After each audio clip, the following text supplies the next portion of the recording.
The entire first-class cabin fell silent as 12-year-old Jamal Washington stood in the aisle, holding hands with the screaming autistic boy. Nobody dared breathe as the millionaire's son immediately calmed down.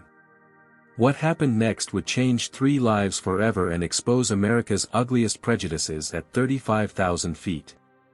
Before we dive into this incredible story that will touch your heart and challenge your assumptions, drop a comment letting me know where you're watching from. Hit that like button and subscribe to stay updated with more powerful stories of unexpected heroes and moments that change lives forever. Now, let's find out how a chance encounter on a turbulent flight revealed both the worst and best of human nature. Jamal Washington clutched his boarding pass tightly as he made his way down the narrow aisle of Flight 2187 from Chicago to Atlanta. At 14 years old, he was traveling alone for the first time, and despite the excitement bubbling in his chest, anxiety gnawed at the edges of his confidence.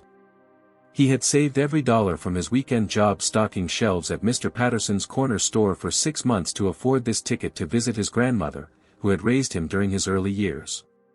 "Excuse me, young man," a flight attendant with a practiced smile intercepted him.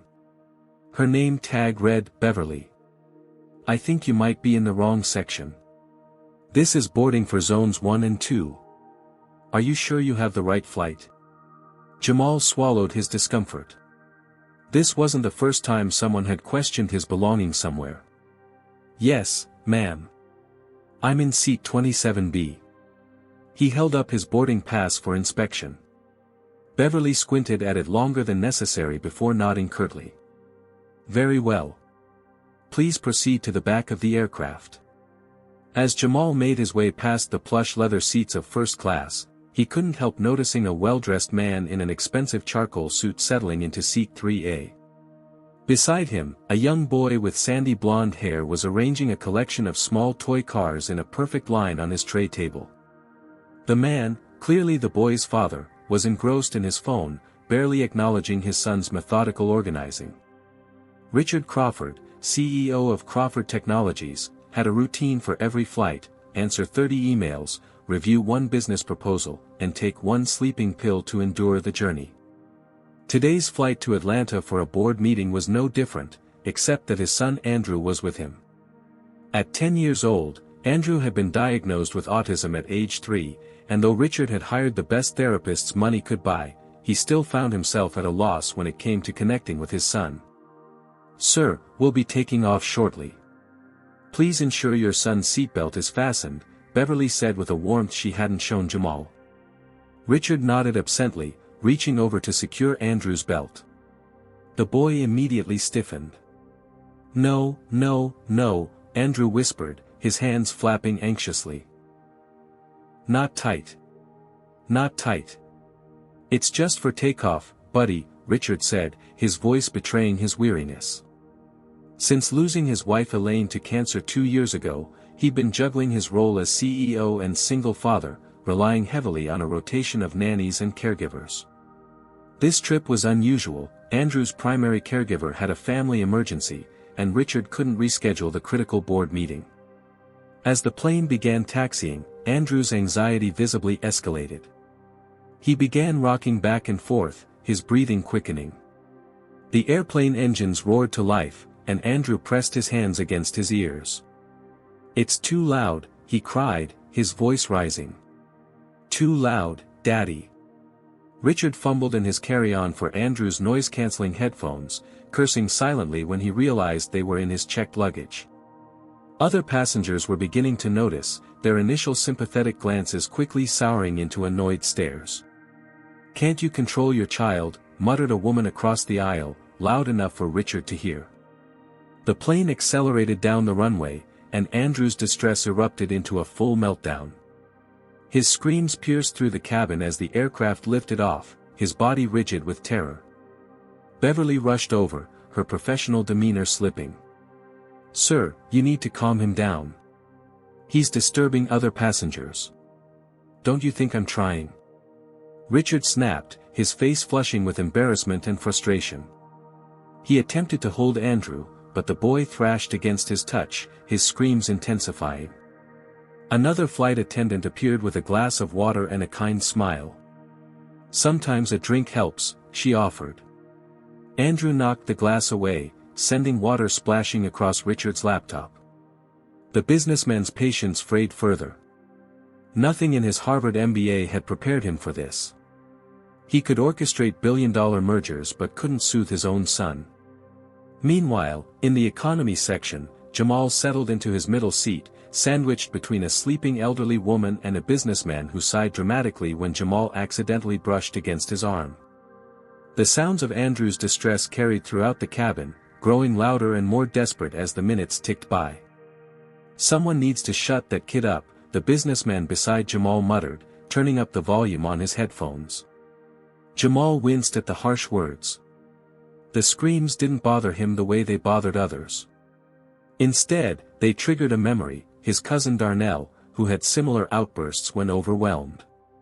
Aunt Shanice had taught Jamal how to help during those moments, a skill that had created a special bond between the cousins.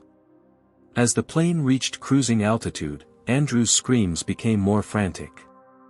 Flight attendants huddled at the front of the cabin, their concerned whispers and occasional glances making it clear they were discussing the situation. Tension spread through the plane like a contagion, passengers shifting uncomfortably, exchanging annoyed glances, and a few even pressing their call buttons to complain. In first class, Richard Crawford had never felt less powerful. His wealth, status, and influence meant nothing in the face of his son's suffering. And for the first time in years, he found himself praying for help from anyone, anywhere. That help would come from the most unexpected source, from the back of the plane where society had decided certain people belonged. Andrew's screams reached a fever-pitch 30 minutes into the flight. The sound reverberated through the cabin, raw and primal. Richard Crawford had tried everything, offers of iPad time, promises of new toys, even desperate pleading. Nothing worked. The boy was trapped in a spiral of sensory overload, his small body rigid with distress. "Sir," Beverly the flight attendant said through gritted teeth, her patience clearly waning, "we have other passengers to consider. Isn't there something you can do?" A silver-haired man in an expensive suit leaned across the aisle. "Some people shouldn't be allowed to fly if they can't control their children," he said loudly enough for everyone to hear. Several passengers nodded in agreement. Richard felt the heat of shame and anger rising up his neck. In economy class, Jamal Washington couldn't ignore the situation any longer. The screams reminded him so much of Darnell during his worst episodes. He recognized the pattern. This wasn't a tantrum or bad behavior. This was someone who couldn't process the overwhelming sensory input surrounding them. He remembered his Aunt Shanice's calm voice, "When Darnell gets like this, he needs someone to be his anchor in the storm. He needs to know he's safe and that someone understands." Without fully thinking through his decision, Jamal unbuckled his seatbelt and stood up. The businessman next to him frowned. "Where do you think you're going, kid? The seatbelt sign is still on." Jamal hesitated only briefly. "Someone needs help." He made his way forward, moving deliberately through the aisle toward the screams. As he approached the curtain separating economy from first class, a flight attendant stepped into his path. "You need to return to your seat," she said firmly, her hand raised to physically block him. "I might be able to help," Jamal explained, his voice steady despite his racing heart. "My cousin is autistic. That boy up there sounds like he's having sensory overload." The flight attendant's eyes narrowed with suspicion. "This isn't your concern. Return to your seat immediately." A commotion from first class interrupted them. Andrew had broken free from his father's grasp and was now curled up on the floor of the aisle, his screams morphing into heartbreaking sobs. Taking advantage of the distraction, Jamal slipped past the flight attendant and approached the scene. The first-class passengers stared at him with a mixture of surprise and disdain, a black teenager in worn jeans and a faded NASA t-shirt invading their exclusive space. Richard Crawford looked up, his expression instantly hardening at the sight of Jamal. "What do you want?" he demanded, positioning himself protectively between the teenager and his son. Jamal raised his hand slightly, a universal gesture of peace. "Sir, I think I can help. My cousin Darnell is autistic. He gets overwhelmed like this sometimes. Richard's eyes flashed with doubt and suspicion. We don't need your help. Beverly, please escort this boy back to his seat. Beverly moved forward, but Andrew's cries intensified, his small body trembling violently. Please, sir, Jamal persisted quietly. Just let me try for a minute. If it doesn't work, I'll go back. Something in the teenager's calm confidence made Richard hesitate. After another moment of Andrew's heart-wrenching cries, he stepped aside, desperation overriding his prejudice. 1 minute. Jamal nodded and slowly lowered himself to the floor, keeping a respectful distance from Andrew. He didn't try to touch him or even speak to him immediately. Instead, he began a soft, rhythmic tapping on the carpet, a steady beat like a gentle rainfall. Tap tap tap. Pause. Tap tap tap. Andrew's sobbing hitched slightly as the pattern registered. Jamal continued, unchanging and predictable. Hey there, Jamal finally said, his voice low and melodic. The engines are super loud, aren't they? And the air feels weird. It's like being inside a giant metal tube with too much of everything. Andrew's rocking slowed just a fraction. Jamal took this as encouragement. I'm Jamal. I like your cars. I see you've got a red one there. Red cars are fast, right? Andrew didn't respond directly, but his breathing began to regulate slightly. When things get too loud for me, Jamal continued, I like to imagine I'm floating in space. Have you ever thought about space? It's completely silent up there. No engines. No people talking. Just quiet stars. Andrew uncurled slightly, peeking at Jamal through his fingers. Space, he whispered. That's right, space, Jamal affirmed. The astronauts float around in all that quiet. And they can see the whole Earth below them, all blue and green and peaceful. With slow, telegraphed movements, Jamal held out his hand, palm up, not forcing contact but offering it. Want to float in space with me for a bit? We can pretend the plane is our spaceship. For a tense moment, everyone held their breath. Then, to the astonishment of everyone watching, Andrew placed his small, trembling hand in Jamal's. Space quiet, Andrew murmured. That's right, buddy. Space is quiet.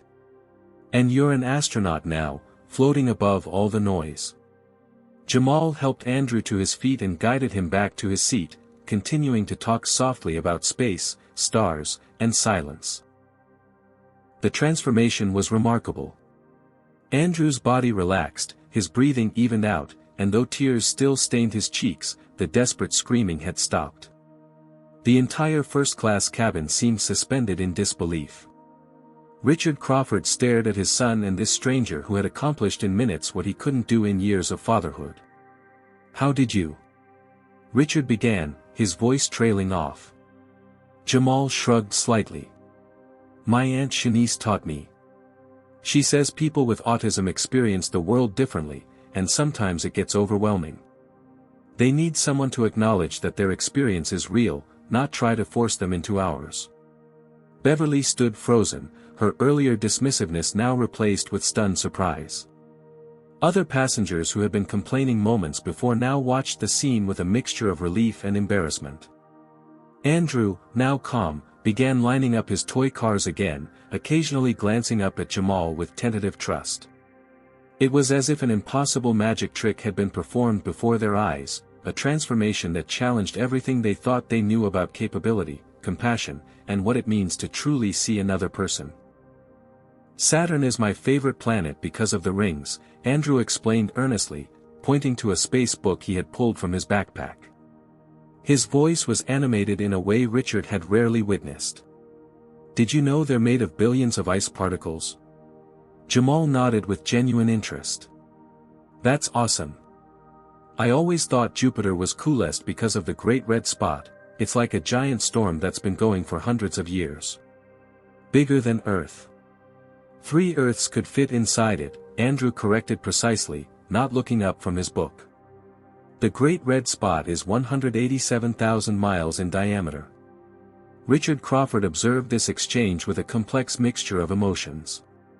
Relief at his son's calmness was primary, but it was laced with discomfort at how easily this stranger had connected with Andrew, and shame at his own initial reaction. He cleared his throat awkwardly. "I appreciate your help," he said to Jamal, his tone formal. Things were getting a bit out of hand. Jamal smiled politely. "No problem, sir." Beverly, who had been avoiding the area since Jamal's intervention, now approached with forced brightness. "Can I get you anything, Mr. Crawford? Perhaps some juice for Andrew?" "Apple juice, please," Andrew requested without prompting, surprising his father further. "And for your guest?" Beverly added, her hesitation making it clear she didn't know how to categorize Jamal's presence in first class. Before Richard could respond, a voice from across the aisle cut in.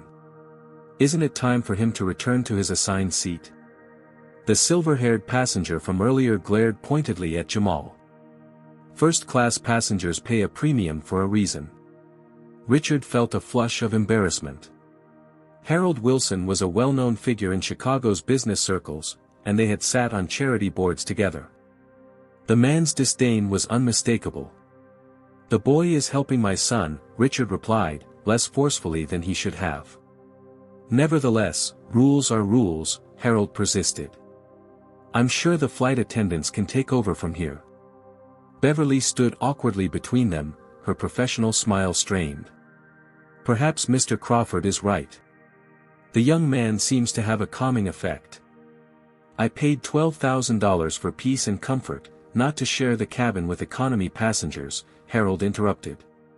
Several nearby passengers murmured in agreement. Richard reached for his wallet, pulling out several crisp $100 bills. "Here," he said to Jamal, extending the money. "For your trouble. Thank you for your assistance." Jamal looked at the offered cash, then back at Richard.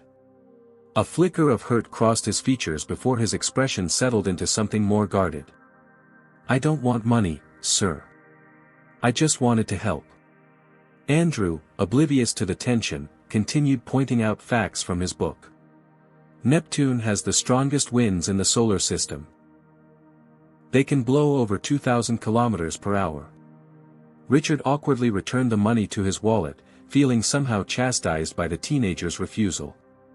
Before he could respond, the plane hit a pocket of turbulence, causing it to drop suddenly. Several passengers gasped. Andrew immediately tensed, his hands flying to his ears. "It's okay, buddy," Jamal said quickly. "Remember our spaceship? Sometimes spaceships have to navigate through asteroid fields, and it gets a little bumpy." Andrew's breathing quickened, but he nodded, clinging to the narrative Jamal had created. Asteroid fields.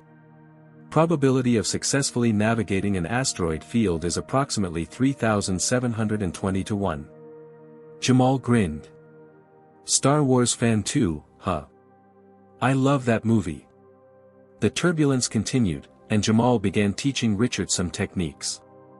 If you apply gentle pressure to his shoulders, like this, he demonstrated, it can help ground him when things get overwhelming. "It's called deep pressure therapy." Richard mimicked the movement awkwardly. "Like this? A little firmer, but don't force it if he pulls away," Jamal instructed. "And maintaining a calm, steady voice helps too. Emotions are contagious, especially anxiety." Richard felt a strange reversal of roles, being taught how to care for his own son by a teenager he would have dismissed without a thought an hour earlier.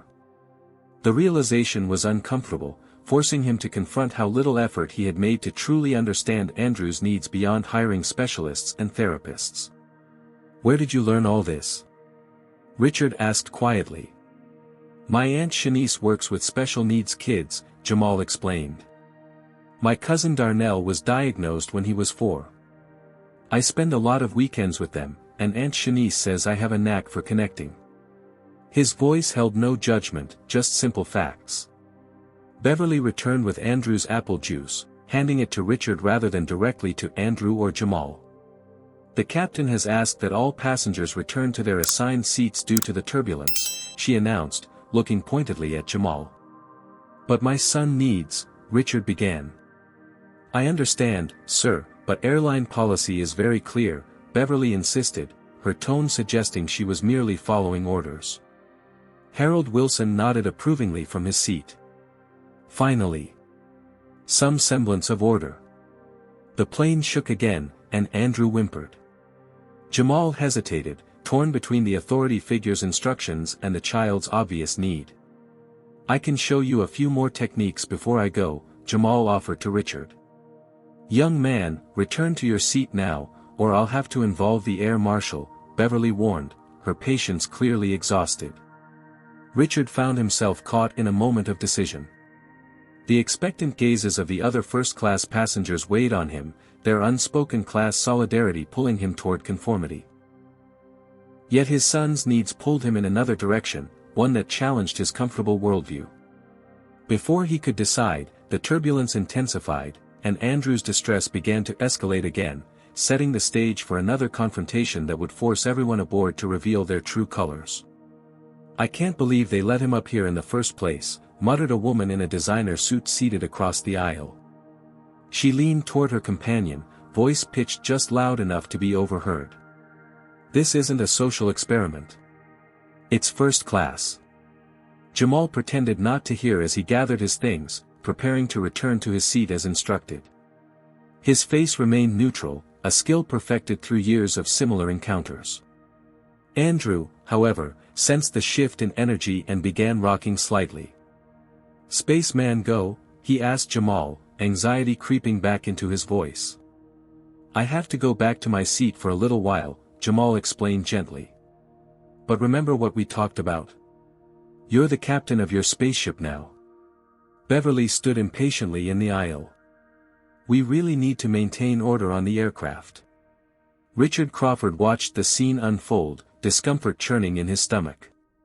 The gratitude he felt toward Jamal warred with his ingrained social conditioning. When had he become the type of person who valued social approval over basic human decency? As Jamal turned to leave, Andrew suddenly grabbed his hand. No. Spaceman stay. Beverly sighed dramatically. Sir, please control your son. That patronizing tone, directed at him this time, finally broke something loose in Richard. My son has autism, and this young man is the only person who's been able to help him. I think we can make an exception to your precious seating policy. Harold Wilson scoffed loudly. Typical. Rules don't apply when they're inconvenient, do they, Crawford? First you let your son disrupt everyone's flight, and now you're acting like you own the plane. I'm merely asking for some compassion, Richard countered, his voice rising. Compassion? The woman in the designer suit joined in. We paid extra specifically to avoid disruptions. If your son can't handle flying, you should have made other arrangements. Andrew began stimming more intensely, picking up on the tension surrounding him. Jamal immediately knelt beside him, speaking softly despite Beverly's glare. It's okay, buddy. Remember our breathing exercise? In through the nose like smelling a flower, out through the mouth like blowing out a candle. That's enough, Beverly declared. Young man, return to your seat immediately or I'll be forced to report this as an incident. Richard finally stood up. This is ridiculous. My son needs help, and this young man is providing it. Sir, please stay seated during turbulence, Beverly insisted. What's the real problem here?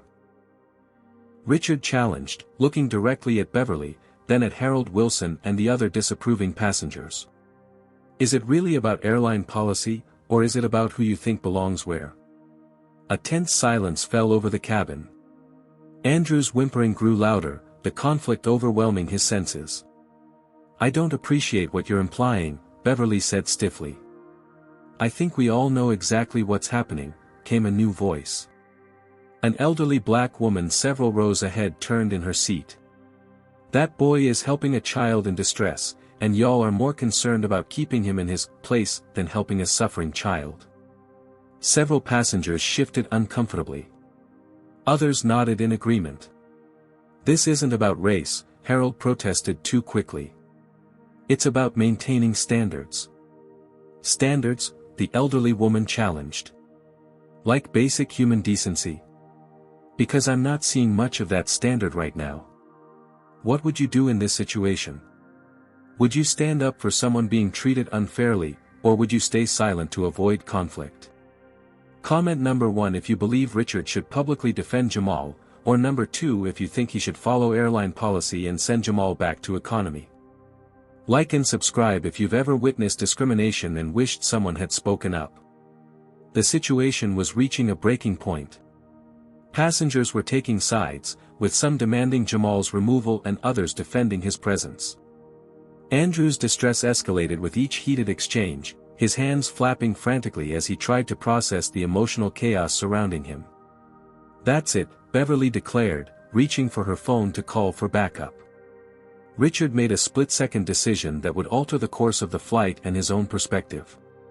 "Wait," he said firmly, addressing Beverly. "I'd like to speak with your supervisor.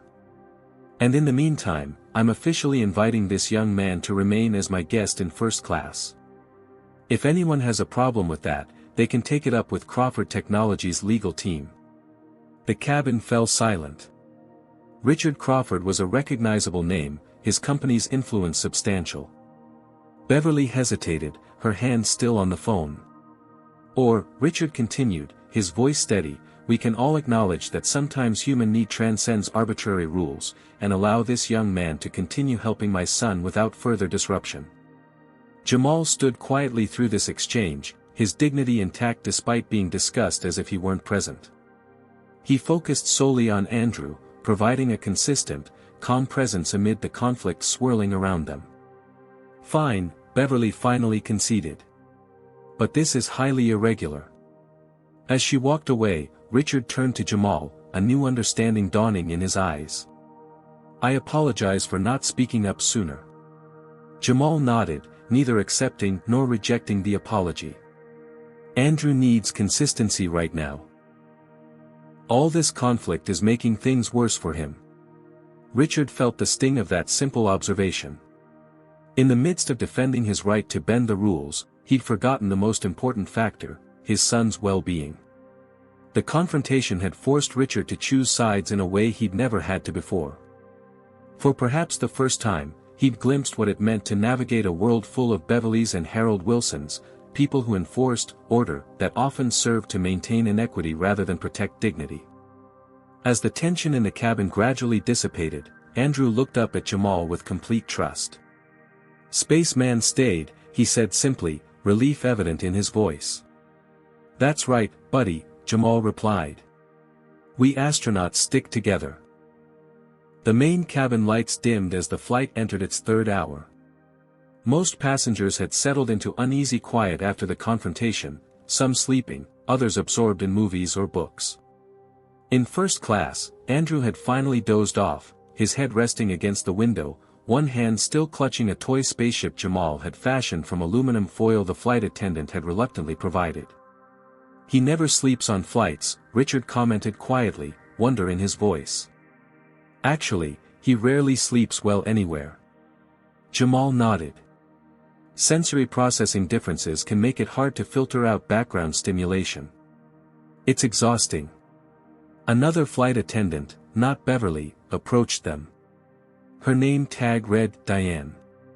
"Would either of you like some refreshments?" she asked, including Jamal naturally in her offer. "We also have a quiet area in the galley if you'd like to talk while the boy sleeps. I can keep an eye on him and come get you if he wakes up." Richard hesitated, his protective instinct flaring. "He seems pretty deeply asleep," Diane added gently. "And sometimes parents need a break too." After a moment's consideration, Richard nodded. "Thank you. We won't be far." They made their way to the small galley area where Diane had set up 2 seats. The space was cramped but private, away from the judgmental stares that had followed them throughout the confrontation. "I never properly introduced myself," Richard said, extending his hand. "Richard Crawford." "Jamal Washington," the teenager replied, his handshake firm and confident despite the significant power imbalance between them. "How old are you, Jamal?" Richard asked, accepting a coffee from Diane. 14, sir." "And you're traveling alone?" Jamal nodded. "Yes, sir. Going to visit my grandmother in Atlanta. She helped raise me when I was little, while my mom was finishing her degree." Richard took a sip of his coffee, unsure how to navigate casual conversation with someone so different from his usual social circle. "You mentioned your aunt and cousin earlier.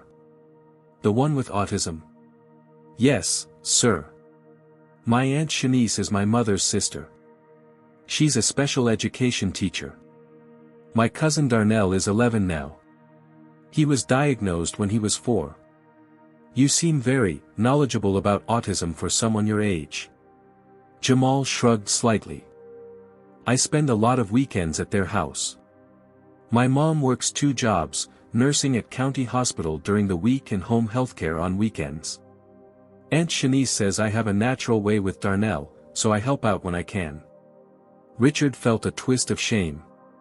Here was a 14-year-old boy who knew more about connecting with Andrew than he did, and he'd spent a fortune on specialists and therapists. "Since my wife died 2 years ago," Richard found himself saying, "I've struggled with Andrew. Elaine was the one who, she just knew what he needed. I'm more." He gestured vaguely, unable to articulate his own shortcomings. "I'm sorry about your wife," Jamal said simply. "Cancer," Richard replied, the word still bitter on his tongue. "After she was gone, I threw myself into work. Hired the best caretakers, enrolled Andrew in the most exclusive programs. But none of it helped me understand him better." Jamal considered this. "My Aunt Shanice says that understanding autism isn't about techniques or programs. It's about seeing the world through their eyes instead of forcing them to see it through ours." The wisdom in those words struck Richard deeply. How much had he spent trying to make Andrew fit into his world rather than attempting to enter his son's? "What does your father do?" Richard asked, then immediately regretted the question when Jamal's expression closed slightly. "I don't know, sir. He left when I was 2. "I'm sorry, I didn't mean to." "It's okay," Jamal assured him. "My mom did great on her own. She made sure I had everything I needed." Richard nodded, newly aware of his own privilege. Despite losing Elaine, he had never worried about providing materially for Andrew. He had resources, connections, options that Jamal's mother likely never had. "You mentioned you volunteer with special needs children?" Richard asked, steering the conversation back. Jamal's face brightened. "Yeah, through my aunt's program. We do weekend activities, art therapy, music sessions, nature walks. The kids really respond to having someone closer to their age who doesn't treat them like they're broken." The phrase hit Richard like a physical blow. Had he been treating Andrew like he was broken all this time? Trying to fix him rather than understand him?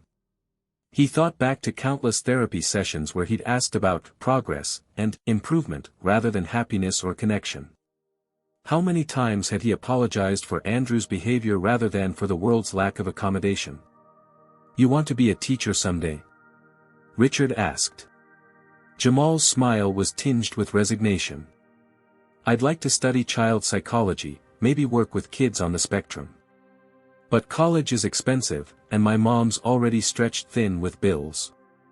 I'm saving what I can from my weekend job, but..." He trailed off with a small shrug. Richard felt a strange mix of emotions.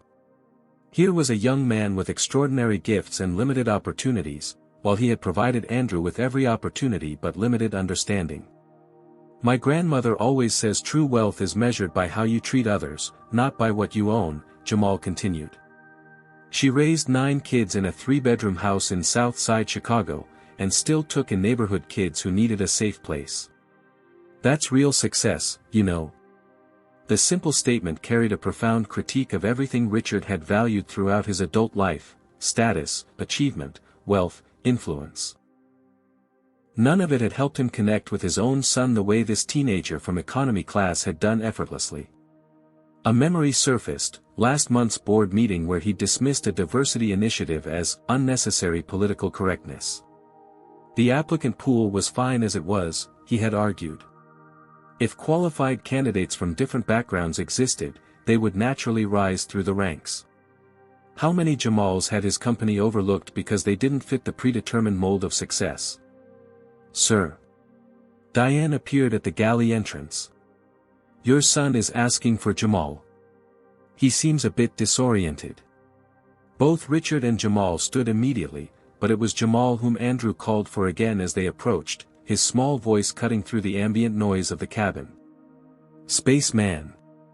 Where's Spaceman? I'm right here, buddy, Jamal responded, sliding back into the seat beside Andrew. Just taking a little spacewalk. Did you have a good nap? Andrew's fingers twisted anxiously in his lap. Bad dream. The stars went out. That sounds scary, Jamal acknowledged. But you know what's cool about stars? Even when we can't see them, they're still there, shining behind the clouds or the daytime sky. As Richard watched them interact, something shifted in his understanding of connection, compassion, and what it truly meant to care for another human being. The revelation was interrupted by a violent shudder of the aircraft, signaling that their journey was about to face its greatest challenge yet. The plane dropped suddenly, causing screams to erupt throughout the cabin. Oxygen masks deployed from overhead compartments, dangling like grotesque puppets on strings. The captain's voice crackled over the intercom, strained but controlled. This is your captain speaking. We're experiencing severe turbulence due to unexpected weather conditions. Please remain in your seats with your seatbelts fastened and place your oxygen masks over your nose and mouth. For Andrew, the sensory assault was overwhelming. The plane's violent movements, the hissing of oxygen, the terrified cries of passengers, it all crashed over him in a tidal wave of stimulation. His body went rigid, then began convulsing in the familiar pattern of a full meltdown. No. No. No. Andrew screamed, his hands clawing at his ears.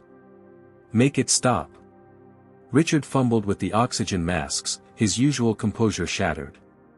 Andrew, buddy, please, you need to wear this. Don't touch me. Andrew shrieked, thrashing away from the mask Richard tried to place over his face. Jamal quickly secured his own mask, then turned to Andrew, keeping his movement steady despite the lurching aircraft. Andrew, remember our spaceship? We're hitting a meteor shower. It's scary but normal in space travel. Andrew's screams continued unabated, his breathing becoming dangerously rapid. Sir, your son needs to wear his oxygen mask immediately, a male flight attendant shouted over the chaos. Richard tried again to approach Andrew, but his son's panic only intensified. He looked helplessly at Jamal, silently pleading for assistance. Without hesitation, Jamal unbuckled his seatbelt, ignoring the danger and the flight attendant's warning shout. He knelt in front of Andrew, creating a small bubble of calm within the pandemonium. Houston to Captain Andrew, Jamal said firmly, using his hands to create a pretend radio. Come in, Captain Andrew. We need your expertise to navigate this meteor shower.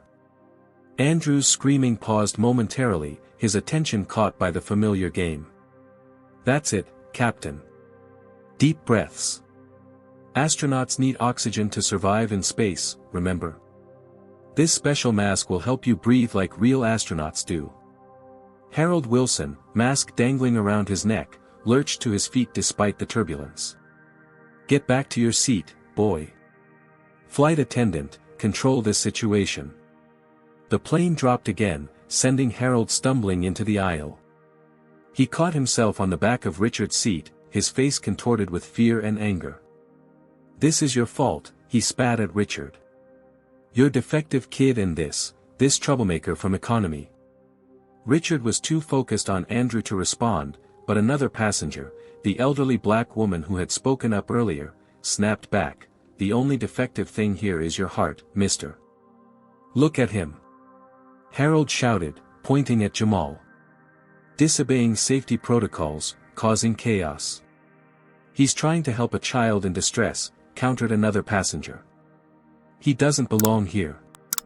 Harold insisted, his true objection becoming increasingly transparent. The plane jerked violently, and Harold stumbled forward, deliberately shoving Jamal. Get back where you belong. Jamal lost his balance, falling hard against the armrest. Pain flashed across his face, but he quickly regained his composure and returned to Andrew, who had started screaming again at the escalating conflict. That's assault, someone shouted. You pushed a child. Richard Crawford watched the scene as if in slow motion. The teenager who had shown nothing but kindness to his son was being physically accosted, and he, Richard, was frozen in indecision.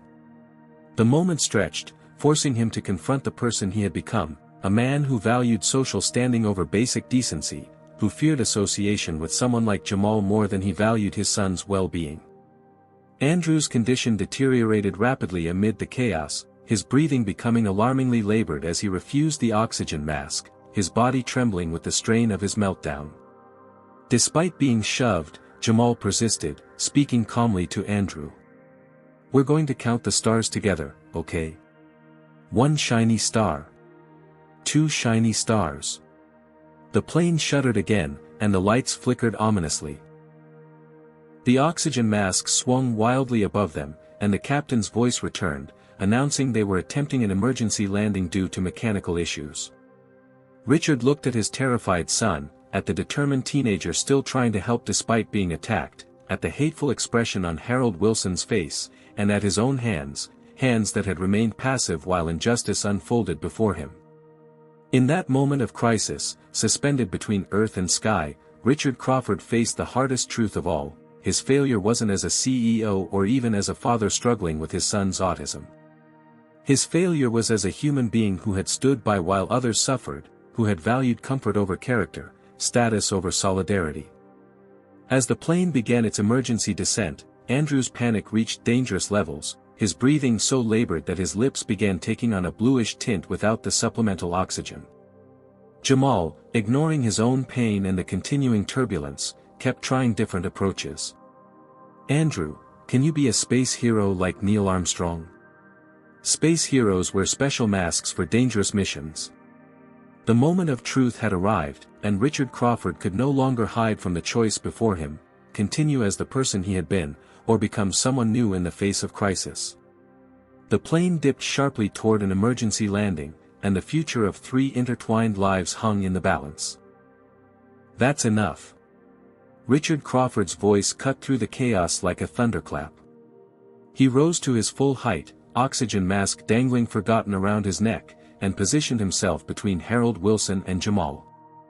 You will not touch this young man again, Richard stated, each word precise and deadly calm despite the plane's continued turbulence. He has shown more humanity in the past 3 hours than you have demonstrated in the 30 years I've known you, Harold. Harold's face reddened. You're choosing to side with decency? With kindness? Yes, I am. Richard turned to address the entire first-class cabin. My son is having a medical emergency. This young man is helping him when no one else could.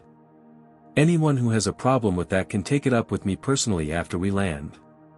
The authority in Richard's voice, the same commanding tone that had closed billion-dollar deals and intimidated boardrooms, left no room for argument. Harold retreated to his seat, muttering under his breath. Richard knelt beside Jamal and Andrew. What can I do to help? He needs the oxygen, but the mask is triggering him, Jamal explained. Can you hold it near his face without touching him?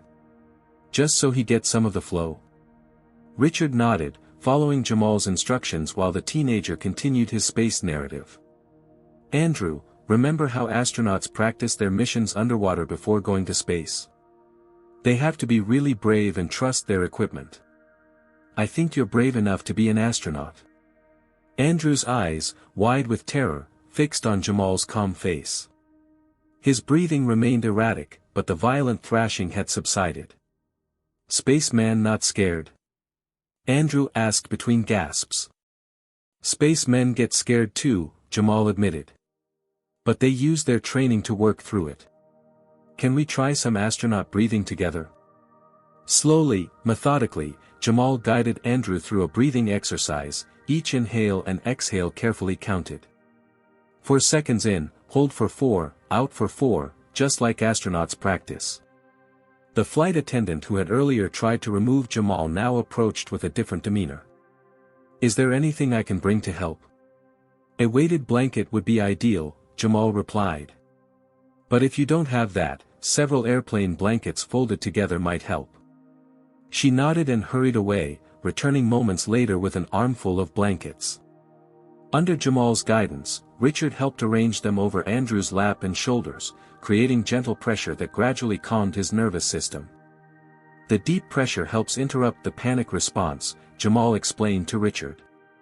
It's like a firm hug without actually restraining him. Other passengers who had been watching the drama unfold began to shift in their perception.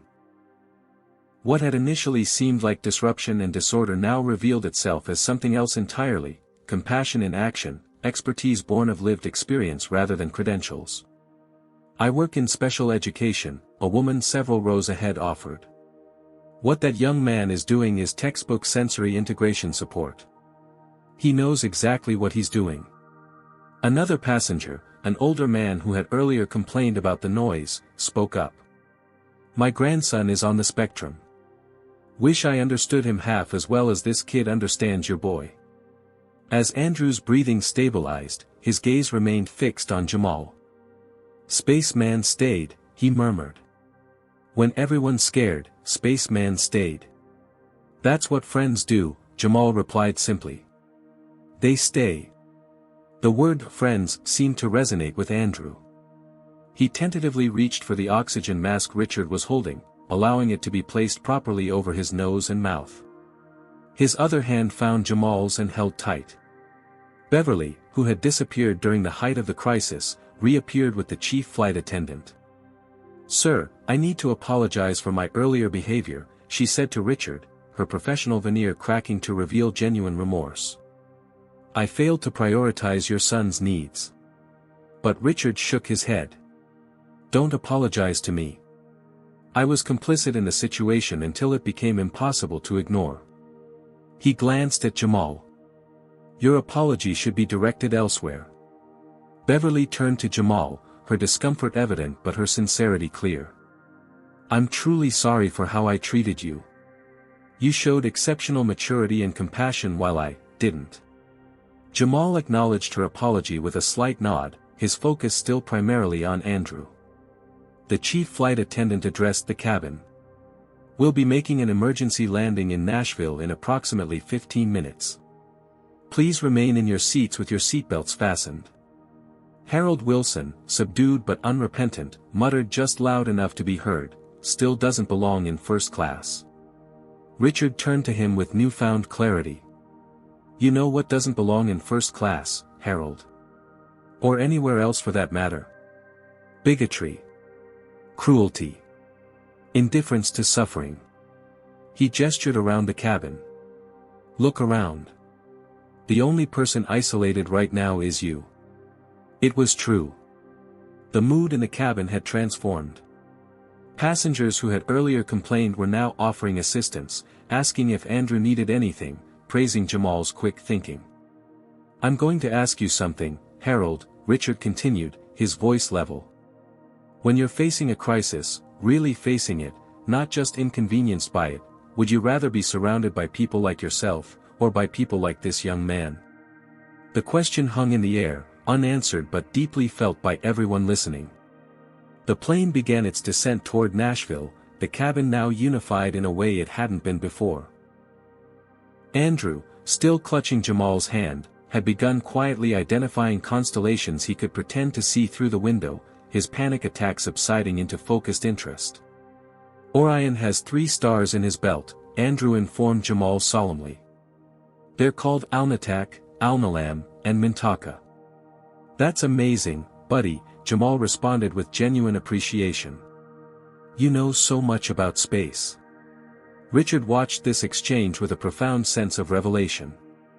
In all the expensive therapies and consultations, he had never seen Andrew connect with anyone the way he connected with Jamal. The irony wasn't lost on him, that a chance encounter with someone society had taught him to dismiss had provided what all his privilege and wealth could not. As the plane's wheels touched down on the Nashville runway, Richard Crawford made a silent promise to himself, to his son, and to the extraordinary young man beside them. Whatever happened next, nothing would ever be the same.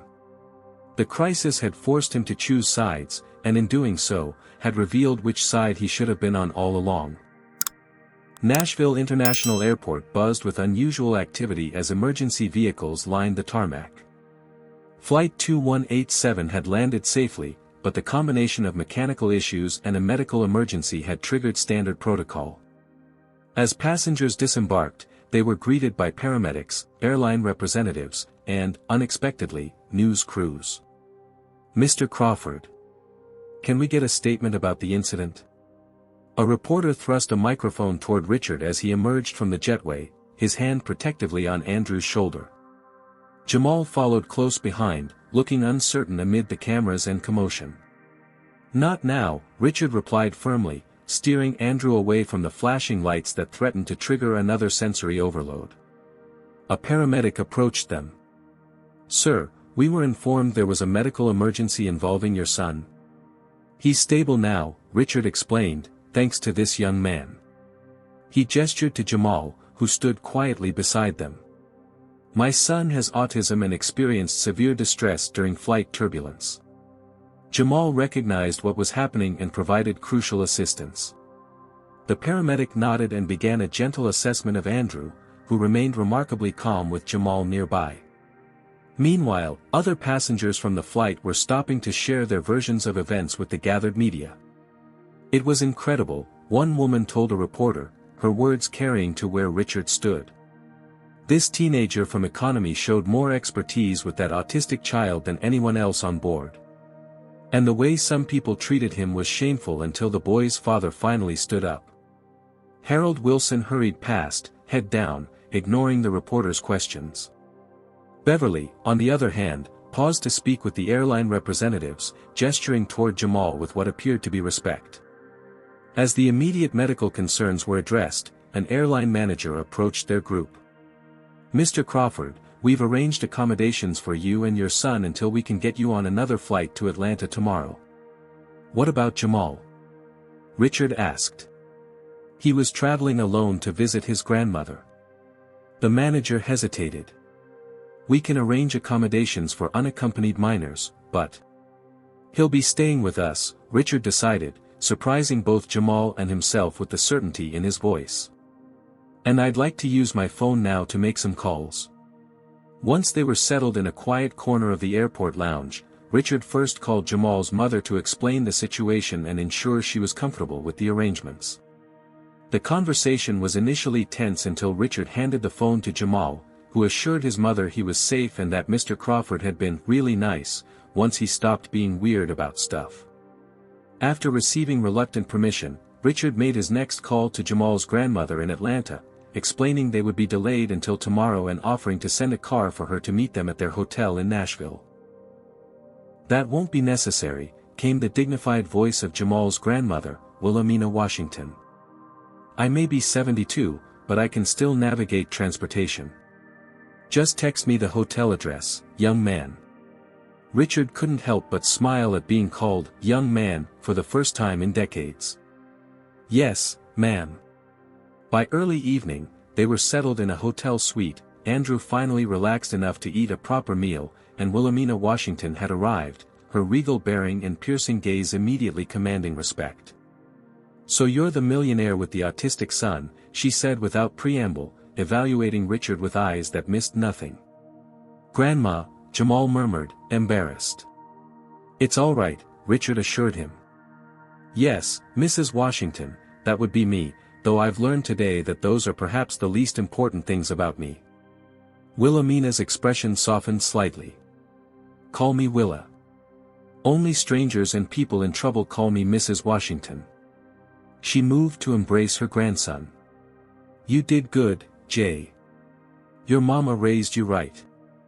As Andrew became engrossed in a space documentary Jamal had found on the hotel television, Richard and Willa sat at the small dining table, two grandparents from vastly different worlds finding unexpected common ground.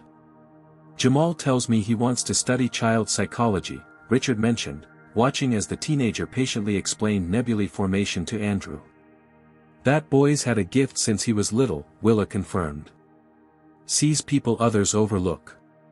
Notices what they need. Her eyes narrowed slightly. College is expensive, though. Richard nodded, understanding the unspoken concern. I'd like to help with that, if you would permit it. Willa studied him carefully. Charity? No, Richard replied firmly. Investment. In someone exceptional who will make a difference for children like my son. He hesitated, then added, and perhaps repayment, in a small way, for what I've taken from the world without giving back. Willa responded, neither accepting nor rejecting. And what would you want in return? Nothing. No strings attached. Richard met her gaze directly. I've spent my life attaching strings to everything. Today I learned where that leads. Their conversation was interrupted by a knock at the door. Richard opened it to find Beverly, the flight attendant, standing uncertainly in the hallway. I'm off duty, she explained quickly. I wanted to apologize properly. To all of you. Richard invited her in. Beverly approached Jamal with genuine contrition. I had biases I didn't even recognize until they were impossible to ignore. I'm truly sorry for how I treated you. Jamal, wise beyond his years, simply nodded. Thank you for saying that. As Beverly prepared to leave, she turned to Richard. You should know that several passengers uploaded videos of what happened on the flight. It's already gaining attention online. After she departed, Richard checked his phone to find dozens of missed calls from his company's PR team, board members, and media outlets. One particular message caught his attention, a video link sent by his executive assistant with the note, "This is everywhere. What do you want us to do?" The video, filmed by a passenger, showed the confrontation on the plane from multiple angles, capturing both the ugliness of prejudice and the transformative power of compassion. The footage of Jamal calming Andrew during the crisis was particularly moving, as was Richard's eventual stand against Harold Wilson. You're trending, Jamal informed him with the casual tech savvy of his generation, looking up from his own phone. Hashtag Crawford Technologies and hashtag First Class Humanity are all over Twitter. Richard's first instinct, to call his PR team and control the narrative, felt suddenly hollow. Instead, he looked at Jamal, at Andrew contentedly watching the space documentary, at Willa whose knowing eyes seemed to see right through him. I think, he said slowly, this might be an opportunity to do something meaningful. The next morning, as they prepared to board their rescheduled flight to Atlanta, Richard approached a small gathering of reporters who had somehow learned of their itinerary. Mr. Crawford. Can you comment on the viral video from yesterday's flight? This time, Richard didn't shy away. With Jamal, Andrew, and Willa beside him, he spoke candidly about what had happened, not just the external events, but his own internal journey. Yesterday, I witnessed extraordinary compassion from someone society had conditioned me to overlook, he stated clearly. Jamal Washington knew instinctively how to connect with my son when no one else could, not his expensive therapists, not his privileged father, and certainly not the system that values certain lives over others.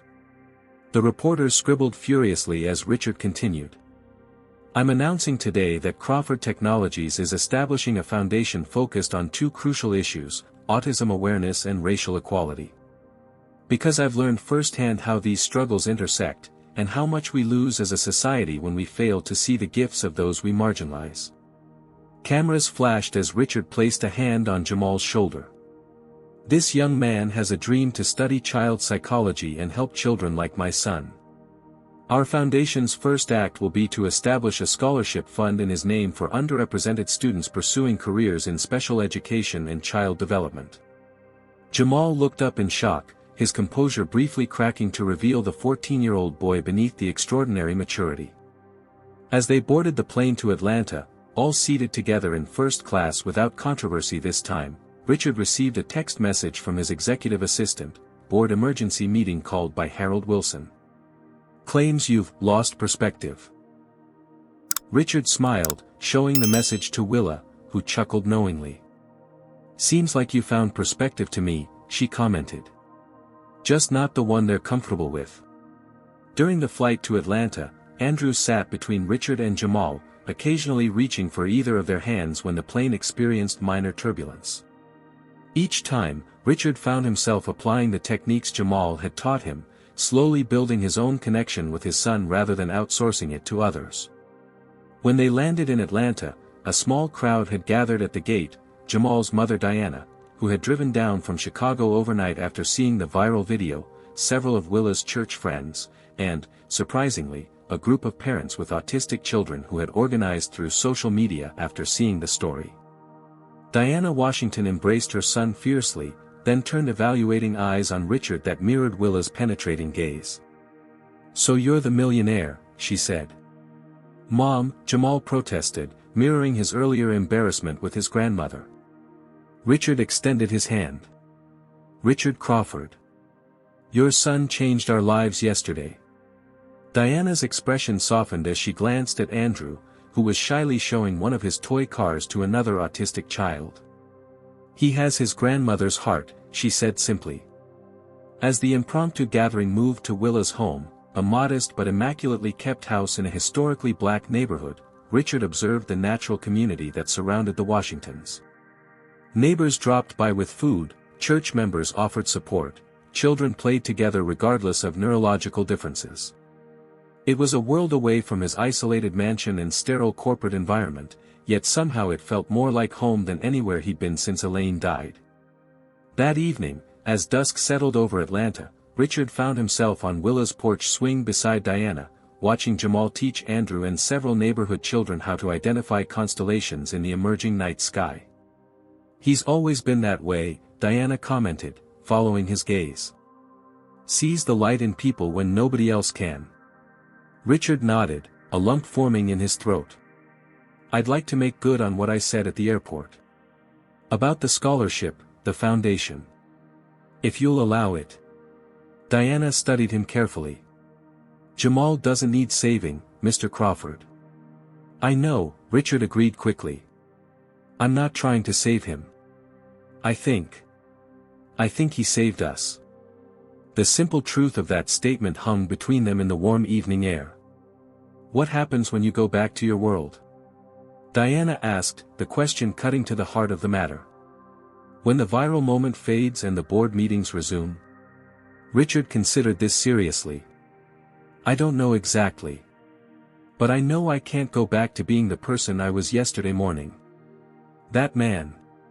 He paused, choosing his words carefully. That man couldn't really see his own son. Couldn't see past his own privilege. Couldn't recognize humanity when it was right in front of him. From the yard came the sound of Andrew's laughter, genuine, uninhibited joy that Richard had rarely heard before. He was pointing excitedly at the sky while Jamal guided his gaze to a particular constellation. "I'd like Jamal to remain in our lives," Richard said softly. "Not because Andrew needs him, though he does. But because I need the reminder of who I want to be." Diana's expression remained neutral, but something in her eyes softened. "We'll see," she said, neither committing nor refusing. "Start by making good on your promises. Actions speak louder than trending hashtags." Richard nodded, accepting both the challenge and the wisdom in her words. Whatever came next would require more than grand gestures or emotional moments. It would demand consistent, deliberate choices to see people differently, to challenge systems he had benefited from, to use his privilege for something beyond self-interest. As night fully descended on Atlanta, stars emerging in brilliant clarity above them, Andrew approached the porch, his face alight with wonder. "Dad! Jamal showed me the Big Dipper. And the North Star. It's the one that always stays in place so people can find their way home." "That's right, buddy," Richard replied, meeting his son's eyes fully and without reservation. "Everyone needs a fixed point to navigate by." In the yard, Jamal looked up and smiled, the North Star that had guided them through the storm to a new and unexpected shore. The auditorium at Emory University hummed with anticipation as hundreds of attendees found their seats. A banner stretched across the stage, First Annual Crawford Washington Foundation Symposium, Intersection of Neurodiversity and Social Justice. Backstage, Jamal Washington adjusted his tie nervously. At 15, he was easily the youngest presenter at the conference, yet his name appeared prominently on the program alongside established researchers and advocates. "You're going to do great," Richard Crawford assured him, straightening his own tie. The past year had transformed him physically as well as mentally, the severe corporate haircut replaced by a more relaxed style, stress lines softened by genuine smiles that had become increasingly frequent. "What if I mess up?" Jamal whispered. "Then you'll fix it and keep going," Richard replied simply. "That's the lesson you taught me, remember?" Nearby, Andrew, now 11, arranged and rearranged a row of small spacecraft models on a table. His therapist had suggested bringing comfort objects to help him through the anticipated stress of the public event. Diana Washington approached, elegant in a royal blue dress. After initially viewing Richard's promises with skepticism, she had gradually become a partner in the Foundation's work, leveraging her nursing experience to develop programs addressing healthcare disparities for neurodivergent children of color. "The CNN crew wants to know if they can film Andrew during the presentation," she informed Richard. Richard looked to his son. "Andrew? How would you feel about cameras filming while we talk on stage?" "It's completely your choice." A year ago, Richard would have either assumed Andrew couldn't handle it or made the decision without consulting him. Now, he waited patiently as Andrew processed the question. "Will the lights be bright?" Andrew asked carefully. "They might be," Richard acknowledged. "But we can request they dim them if needed. And you can wear your sunglasses if you want." Andrew considered this. "I want people to understand. About brains like mine. And about Jamal helping me." Richard felt a surge of pride at his son's articulation, not because therapy had improved Andrew's communication, but because Andrew now felt safe enough to express himself without fear of judgment. "Then we'll make it work," Richard promised. The auditorium continued filling, parents of neurodivergent children, educators, healthcare professionals, corporate diversity officers, and notably, several members of Crawford Technologies' board of directors who had initially resisted Richard's new direction. Harold Wilson was conspicuously absent. After the viral video exposed his behavior, he had resigned from Crawford's board rather than participate in the company's transformation. His departure had created space for new voices, including Diana Washington, who now served as the Foundation's director and a special advisor to the board. Wilhelmina Washington arrived last, making her entrance with characteristic dignity despite the oxygen tank she now required. The medical care she received through Richard's connections had identified her heart condition early enough for effective treatment, another unexpected outcome of that fateful flight. "There's my superstar grandson," she declared, embracing Jamal. "Ready to educate these folks. I'm trying to remember everything we practiced, Grandma." Willa tapped his chest gently. "Speak from here and you'll be fine." The house lights dimmed, signaling 5 minutes to curtain. As the presenters gathered for final preparations, a production assistant approached with an update. "The video has just hit 10 million views," she announced, referring to the professionally produced documentary about their story that had been released online that morning. Richard nodded acknowledgement, but the metric seemed less important now than the actual impact they were making. In the past year, Crawford Technologies had transformed its hiring practices, creating pathways for neurodivergent employees and employees of color.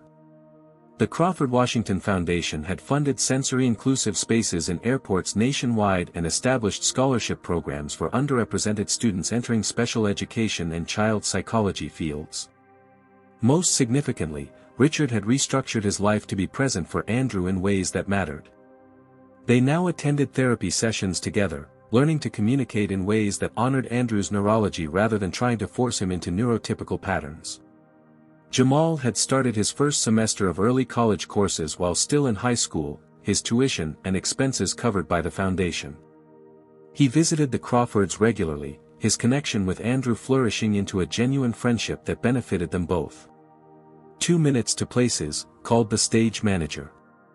Richard took a deep breath, centering himself for his introduction of the keynote speakers.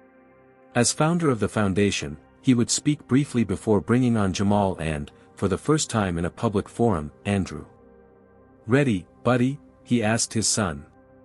Andrew looked up from his spacecraft models, his eyes clear and direct in a way that had once seemed impossible. "Ready, Dad." The stage lights rose as Richard took the podium.